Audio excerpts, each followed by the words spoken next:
ලෝකයේ සිදුවන වේදනාකාරීම දෂ්ට කිරීම සිදු කරන්නේ මධ්‍යම සහ දකුණු ඇමරිකාවේ වැසිවනාන්තරවල ජීවත් වන බුලට් ඇන්ට් කියන කුහුඹු විශේෂයි.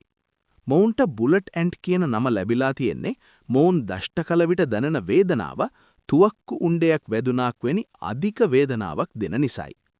මොවුන්ගේ දෂ්ට කිරීමකින් හටගන්නා වේදනාව අඩු නොවී පැය 24ක් පුරා පවතිනවා. ඒ නිසාම මොවුන්ව 24 hour ඇන්ට් කියලත් හඳුන්වනවා. කෘමි දෂ්ට කිරීම්වල වේදනාව මනින දර්ශකයේ ඉහළම අගය හිමිවන්නේ මේ කුහුඹුවාටයි.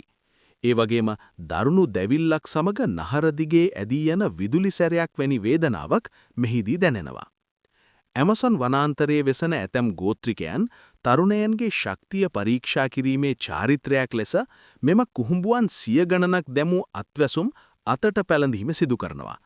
ඔවුන්නේ දරුණු වේදනාව විඳ දරාගන්නා ආකාරයට අනුවයි නියම සටන්කරුවන් තෝරාගන්නේ.